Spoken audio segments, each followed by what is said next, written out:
La Facultad de Ciencias Políticas y Sociales presenta, en su propia voz, El debate de nuestro tiempo, un programa de análisis y reflexión de la agenda política y mediática de México y el mundo, con Marta Gloria Morales Garza, Marcela Ávila Egleton y Efraín Mendoza Zaragoza. Comenzamos.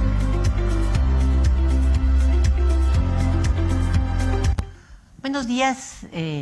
Muchas gracias al auditorio por dejarnos entrar en sus hogares. Muchas gracias al equipo por estar aquí en el foro de TV UAC.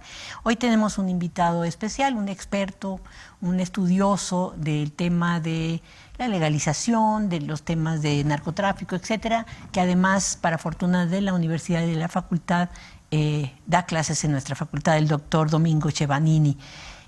Doctor, muchas gracias por estar aquí. Muchas gracias a ti por la invitación. Un gusto estar de nueva cuenta en el programa. Gracias, Domingo. Como el auditorio sabe, normalmente este programa es un programa en vivo. Sin embargo, en esta ocasión estamos grabando un día antes. Mañana saldrá en vivo el programa, pero no vamos a poder contestar preguntas. De todos modos, en caso de que hubiese preguntas, yo les pediría que lo mandaran a través de radio para que pudiéramos en otro momento poder contestar o contestarles por vía telefónica las preguntas. Las preguntas, en caso de que sean hacia el doctor Domingo, se las pasaremos a él con mucho gusto para que las pueda contestar. Hay un gran alboroto, Domingo, hoy y ayer, el fin de semana, porque pasó por el Senado la aprobación de una ley que regula el consumo de marihuana, el consumo, el cultivo y la distribución, porque no es nada más el consumo de marihuana. De alguna manera, esta propuesta legislativa, y digo propuesta para aclararle al auditorio, no está aprobada, tendría que pasar, como buena parte de las leyes, salvo aquellas que son exclusivas para una de las dos cámaras, tendrá que pasar por las dos cámaras. Es decir, pasa ahora, a más tardar el 15 de diciembre, antes de que termine el periodo ordinario de sesiones de la Cámara de Diputados, deberá de pasar a su aprobación porque hay un dictamen de la Suprema Corte en el sentido de que tiene que legislar en diciembre del 2020, o sea, se nos acabó el plazo. Es interesante, de todos modos, a pesar de que puede sufrir modificaciones en el proceso. Nos gustaría tu opinión como experto. ¿Cómo es que ves esta propuesta de, no sé cómo llamarla, cuál sería la palabra correcta, legalización, regulación? Tú eres el experto. Sí, legalización se está usando en los medios de comunicación, pero también podríamos, para ser más precisos, hablar de regulación y descriminalización del uso de marihuana. Ese es el sentido de la resolución de la Suprema Corte. Y creo que ahí valdría la pena precisar que este tema no surgió espontáneamente, ni sea una sorpresa, una novedad en la agenda pública. Es un tema que ya viene discutiéndose desde hace tiempo. Esto que vimos, esta resolución del Senado, es el resultado de un largo proceso que se origina más o menos por ahí del 2012-2013, cuando se constituyó una asociación civil llamada SMART, Sociedad Mexicana para el Autoconsumo Responsable y Tolerante. Eran 4 personas, ninguno de ellos en realidad era consumidor de marihuana, eran más bien abogados y empresarios que tenían un objetivo, a través del litigio estratégico, querían llegar al punto en el que nos encontramos el día de hoy. En aquel entonces, después de constituirse como asociación civil, solicitan a la COFEPRIS permiso para cultivar marihuana con fines de autoconsumo. La COFEPRIS se los niega, obviamente al ser un tema ilegal, y se amparan. El amparo va escalando hasta que llega a la Suprema Corte de Justicia de la Nación. Y en el 2015, finales del 2015, la Suprema Corte resuelve este caso a favor de los quejosos y considera que efectivamente el castigo a los consumidores de marihuana es inconstitucional. Es inconstitucional porque vulnera varios derechos fundamentales, entre ellos el derecho a la autodeterminación, el derecho a la salud y el derecho al libre desarrollo de la personalidad. Este último, un derecho contemplado en tratados internacionales suscritos por el Estado mexicano y que por lo tanto tienen el grado de constitucionalidad. Entonces, a partir de ahí vienen otros casos similares, son 5 consecutivos en el mismo sentido, y a finales del 2018 tenemos ya una jurisprudencia que, además de tener efectos generales, efectos en la población y no solamente en los quejosos, también la Suprema Corte da vista al Poder Legislativo para que modifique las leyes que son inconstitucionales, los artículos de las leyes que son inconstitucionales. En la Ley General de Salud, en el Código Penal, les dio un plazo de varios meses. Recuerdo hace poco más de un año que tuve la oportunidad de estar en este programa. En aquella ocasión hablamos sobre la detención de Ovidio Guzmán, el hijo del Chapo Guzmán, y el contexto de su liberación, pero comentamos de manera breve y puntual lo que estaba ocurriendo con la marihuana, y decíamos que quedaban 2 días justamente para que se cumpliera el plazo. Al final de cuentas se cumplió el plazo y no se legisló al respecto, se pidió una prórroga de 6 meses, la Suprema Corte concedió esa prórroga, se vencía en abril de este año, abril del 2020, y justo cuando estaba por votarse este dictamen en el Senado, se suspendieron actividades legislativas por el tema de la pandemia, se dio un nuevo plazo que se vence el 15 de diciembre. El 15 de diciembre, y parece ser que en esta ocasión el Poder Legislativo sí cumplió con el mandato de la Suprema Corte, pero como bien comentabas, todavía falta que lo apruebe la Comisión Revisora, que en este caso es la de diputados, y después de eso pasa a manos del titular del Poder Ejecutivo, quien tiene 30 días naturales, de acuerdo al artículo 71 constitucional, para revisar esa ley. En el caso de que tenga observaciones, se va de regreso a la Cámara de Origen, ¿no? A la de senadores. Y si no hay observaciones, se firma la ley y se publica en el Diario Oficial de la Federación. Hasta ese momento, hasta que no esté en el Diario Oficial de la Federación, no podemos hablar todavía de una legalización de la marihuana. Hay cosas que son interesantes de este proceso, gracias.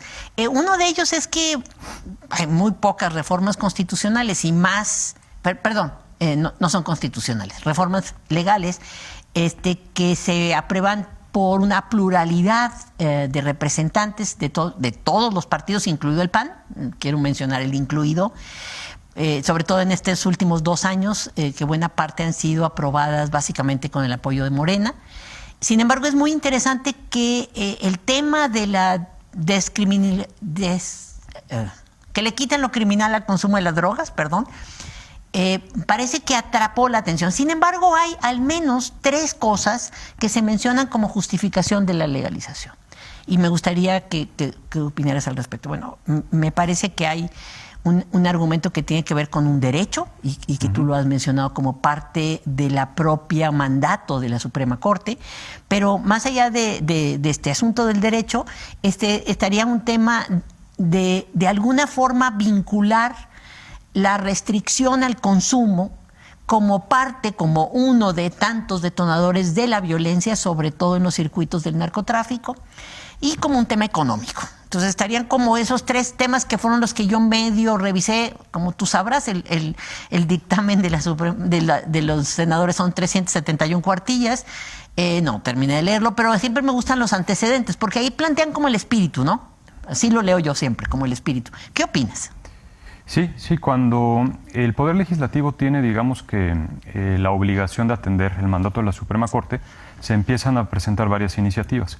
Se presentaron 17 iniciativas. La más importante de ellas la presentó la actual secretaria de Gobernación, Olga Sánchez Cordero, en aquel momento era senadora. Todas estas iniciativas se analizaron, se discutieron, se complementaron, se contrapusieron, hubo varios foros de discusión. Y en ese sentido, digamos que los 3 ejes, como comentabas, uno sería efectivamente proteger derechos fundamentales, que ese es el mandato de la Suprema Corte. El segundo sería que este tema se inserte en el terreno de salud y no en el terreno de lo penal o de lo criminal. Y en tercer lugar, también quitarle un negocio al narcotráfico, ¿no? Entonces esos creo que son los 3 ejes generales, pero si ya vemos el dictamen en lo particular, desde una perspectiva técnica, llama la atención que, primero el dictamen contempla la creación de un instituto, que es el Instituto Mexicano del Cannabis. Que va a depender de salud. De salud, interesante. Exactamente, sí, ese punto es fundamental. Y además la promulgación de una ley, ¿no? Esa es la idea. Y esta ley y este instituto, digamos que van a supervisar 4 grandes áreas. La primera es la de producción, la segunda es la de transformación, así les llama este dictamen, la tercera es la de distribución y la cuarta es la de consumo. La de transformación supongo que se refiere a la de productos manufacturados derivados de la cannabis, ¿no? Sí, sí, la de producción, que sería la primera, es cultivo. Cultivo, sí, sinónimo de cultivo. Ahí, al revisar el dictamen, me llamaron la atención 2 puntos. El primero es que se van a otorgar licencias para cultivo, pero en espacio abierto no pueden ser mayores de 1 hectárea. Entonces, en realidad no son tan grandes. Y en espacios cerrados o invernaderos, 1,000 metros cuadrados. Entonces... que son casi lo mismo que 1 hectárea. Hectáreas son 10,000 metros, ¿no? Entonces aquí es como una 10ª parte en invernadero. Bueno, es más productiva, digamos, en términos de productividad. Ajá, exacto. Y otra cosa que llama la atención... Entonces son chiquitos. Son chiquitos, sí, sí, eso llama la atención.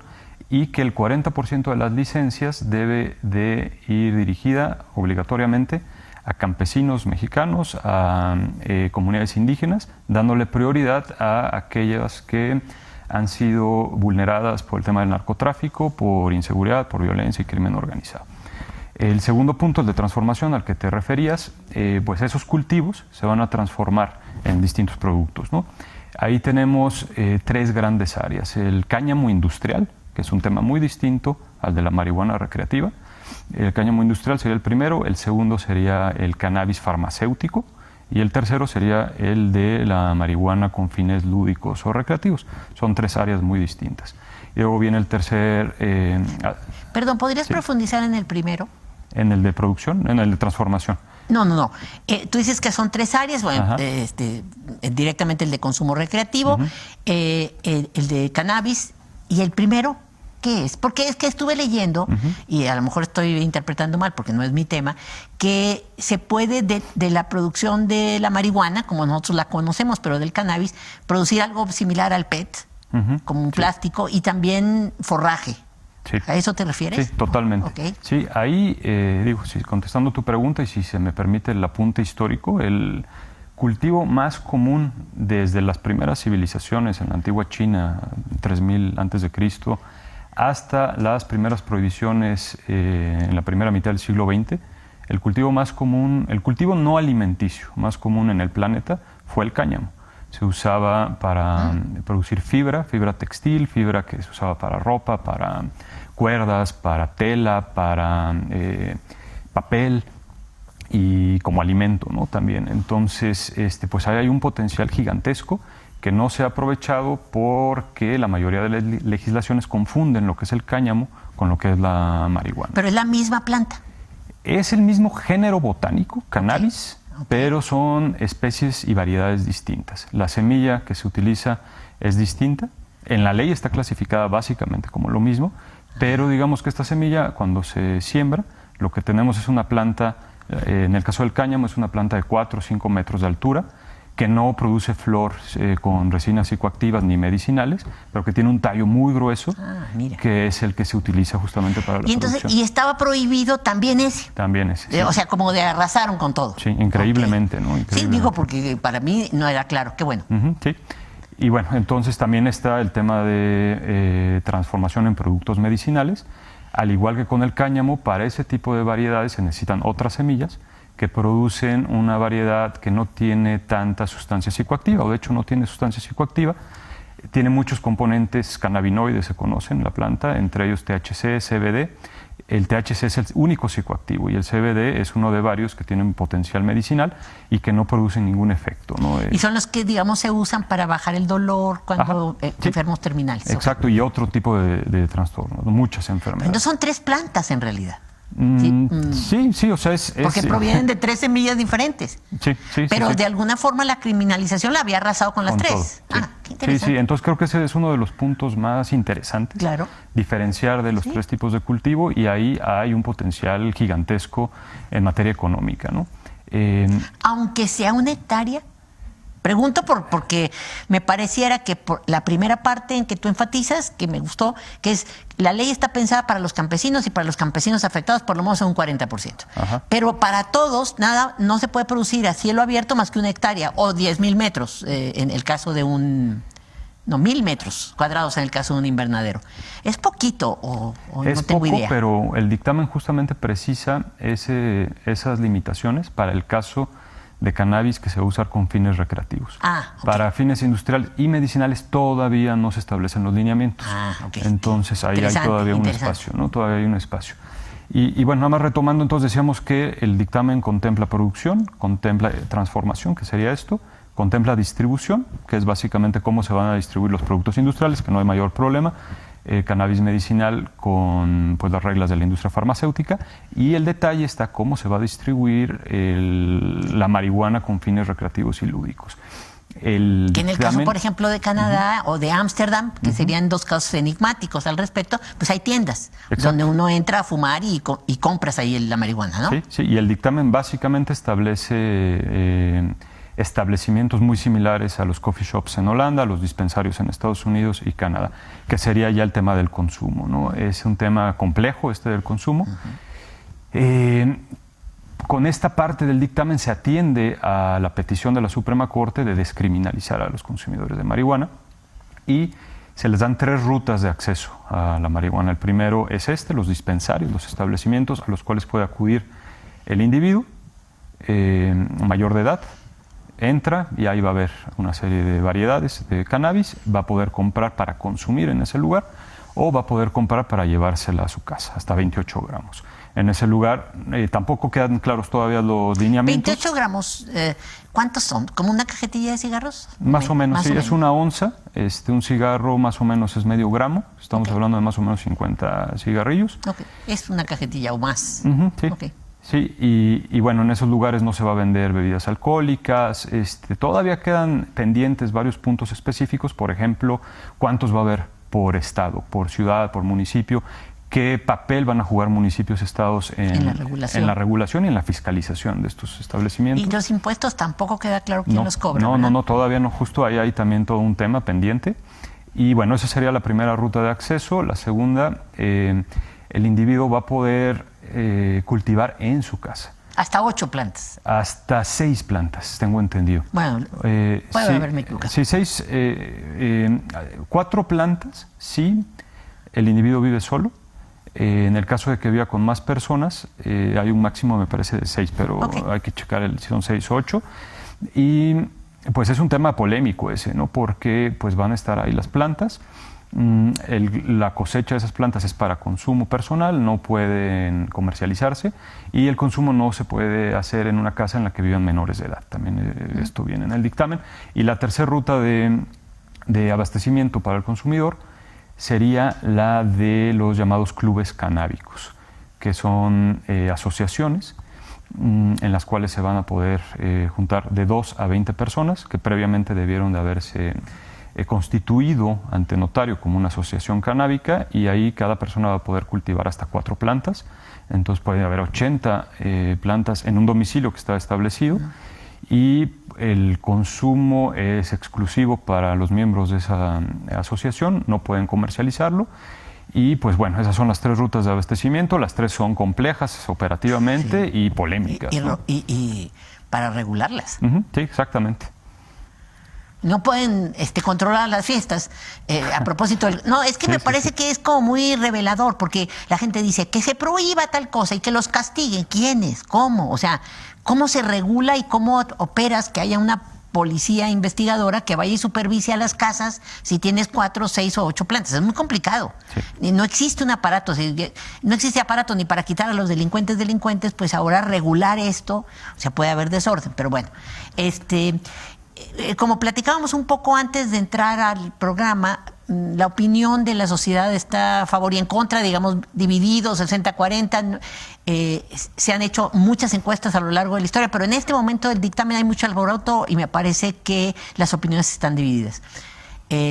Me parece que hay varios temas. Uno, se alude en algunos casos como justificación de la aprobación o de la despenalización de la marihuana, el asunto de que los consumidores de marihuana tienen como primera puerta de entrada para el consumo mayor la marihuana, y entonces en la medida en que esto se despenalice pudiera separar los dos circuitos, el del narco duro, el de las drogas duras, digamos, y Y el otro tema, además de los derechos humanos y eso que ya, digamos, trataste, bueno, hay gente que dice que esto no es cierto.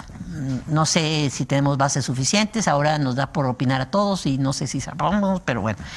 El otro tema que se argumenta de manera seguida es, pero crea adicción. Y yo digo, pues sí, claro, todo crea adicción, ¿no?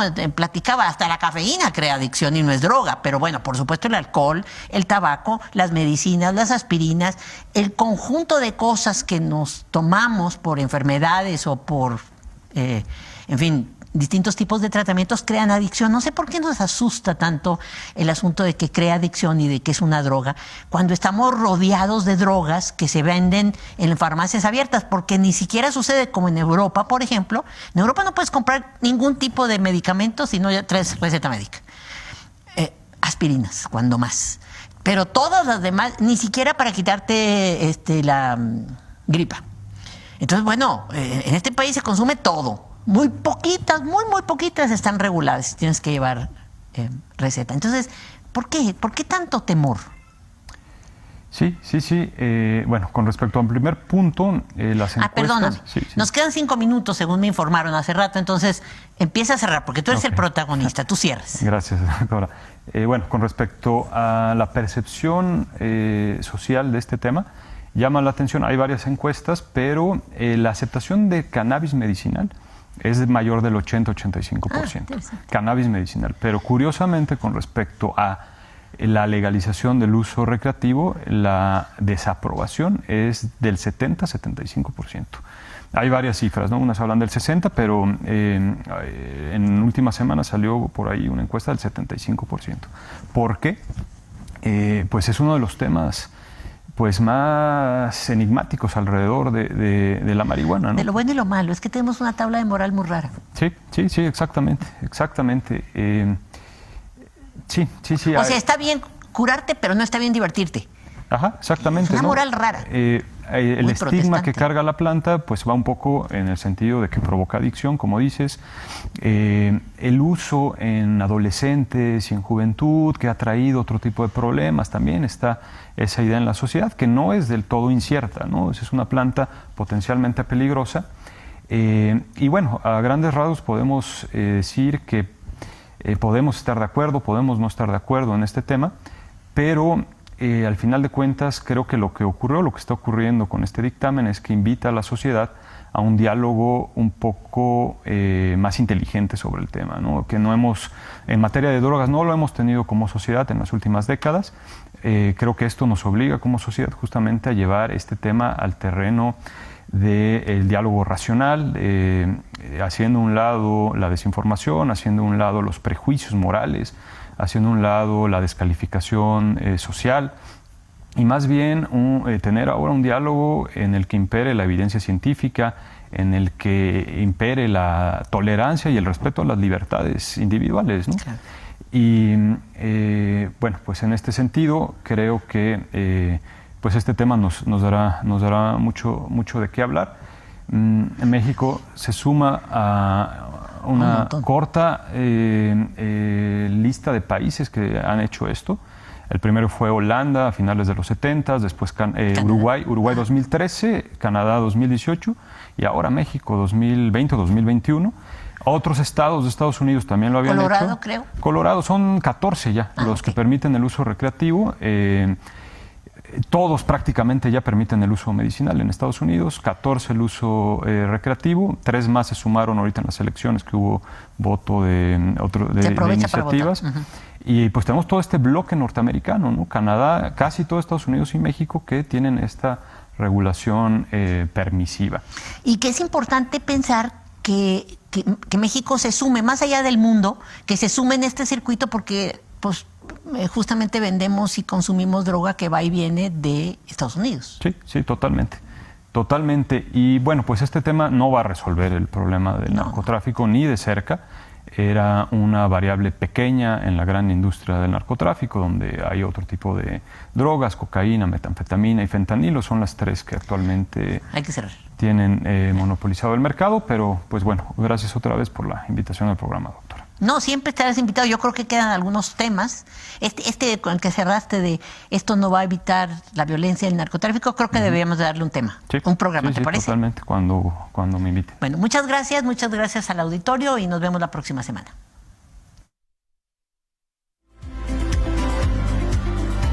Gracias por acompañarnos en otra emisión más de En su propia voz. Hasta la próxima.